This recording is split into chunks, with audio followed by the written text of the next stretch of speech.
Flat Earth Clues, Part 8, The Creative Force.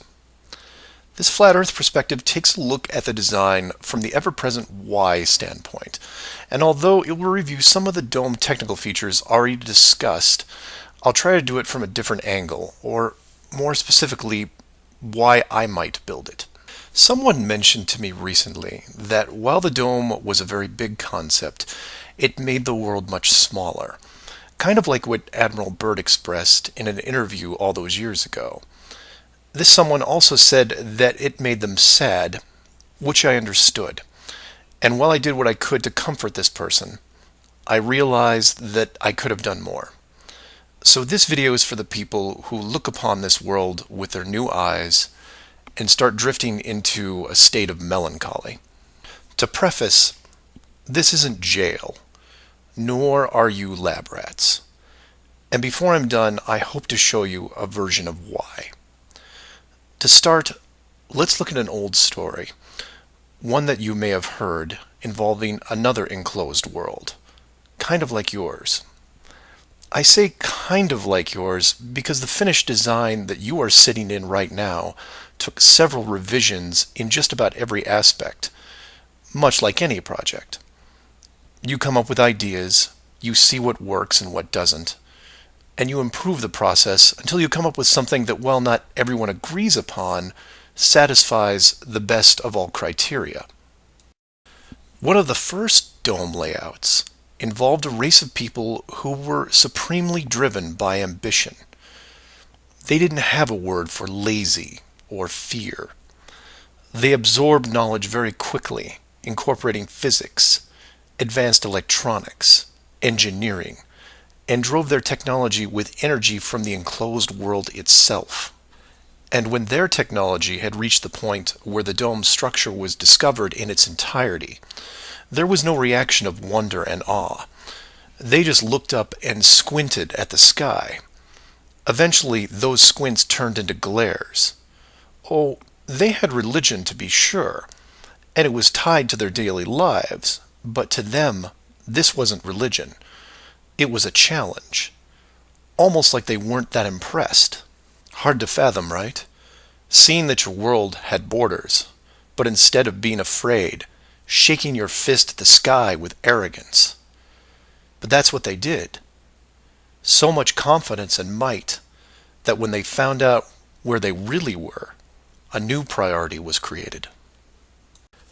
At first, they dedicated broadcast channels to calling the dome builders out, demanding answers, and ran them day and night. At the end of each cycle, the words kept repeating, "We know." But arrogance ebbs at patience, and their demands were met with silence, which was taken as blatant dismissal. This fueled their ambition even more. The people withdrew all their efforts from breaching the outer barrier and formed a new plan. If the creators were not going to submit, then they would build a bridge and meet them at the gates. So a building was designed.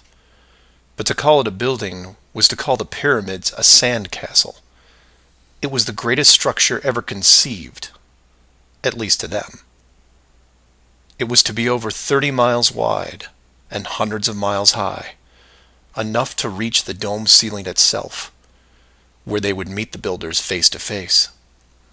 They abandoned nature completely and pushed aside ecologic systems to accomplish their goal. They cannibalized entire mountain ranges, which they used to admire and love, to acquire the raw material for the awesome structure. The work crews built with flawless precision, and it was obvious that it was going to succeed. A bridge to the edge of the sky itself. The work would only pause long enough for the mighty armies below to look up and yell, "We come for you," so loudly that on a clear day you could actually feel the dome shake. And the creators, faced with their first great challenge, decided to start again. And the people were changed, their language fragmented so that the builders couldn't continue. The tower was dismantled, their technology removed and forgotten, and the people scattered. A new group was introduced to the dome, divided in every way imaginable, so that unity was next to impossible, and everything slowed down. Languages evolved and devolved into other dialects, and the languages produced text, which produced different forms of culture, and some amazing things began to happen, the most important of which was the arts. The dome builders saw the artistic pool develop into several distinct forms. Everything drawn in any medium on a flat surface. Everything molded that took on a three-dimensional shape. Everything that produced music. All things that make up the human form and motion. And all the written works. Pictures, sculptures, music, dance, literature, the arts. Driven by passion, it is the very essence of what is good in humanity. Once this was recognized, all dome methods put in place were to cultivate and enhance this process. Land masses were adjusted with geology and temperature to support every kind of terrain, with mountains, rivers, oceans, plains, forests, jungles, deserts, all of it stunning, all of it stimulating the human mind, nourishing it. And the modifications continued, with seemingly endless shades of weather.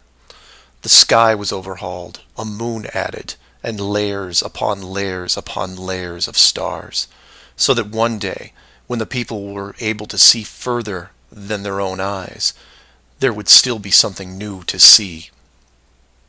And the arts flourished, but there was a cost. The languages and division of cultures had put the population at odds, and wars were raging at regular intervals. The dome builders debated if the price was too high.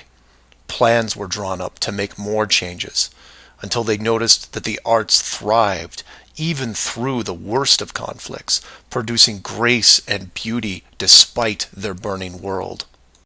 It was wonderful and terrible at the same time, and the debate outside the barrier continued to intensify until a majority spoke out and said, "This world is a creative force, and we must see what it leads to.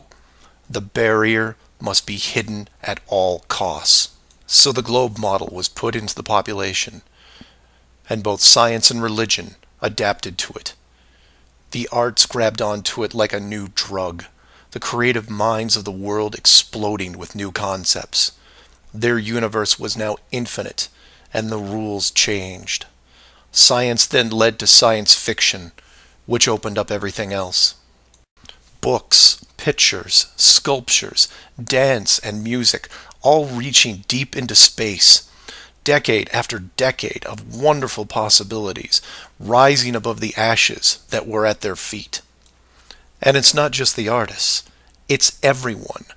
You affect others, who affect others, who inspire others, who build it, paint it, sculpt it, sing it, who then put it up on a pedestal and hold it under the light and say, "This is a piece of who we are." And for every one of them, there are hundreds of others who, for whatever reason, were unable to express the songs and images and stories that are in their heads.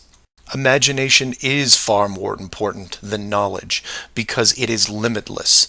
It is your shield, your sword against the cruelty of destructive forces. There are those right now who live in chaos, whose life is surrounded by a swirling nightmare from which they think they'll never escape. These are the true warriors of the world, and they are far braver than me. I am humbled by those who suffer the most. Know that mountains were built for you. Oceans were built for you. All of this was built for you, your struggles and your trials by fire. It may be today, it may be tomorrow, but one day the curtain will close and this stage will be struck. And when the dust settles, no matter where you are right now, you'll see the big picture and have new eyes, and you will be shown what wonder really is. And as you leave this most magnificent of theaters, heading towards the next, my hope is that you'll pause, look back at the stage and say, I was actually in it, right there in the thick of things. And it was a sight to see, because it really is a hell of a ride. Imagine what the next one will be like.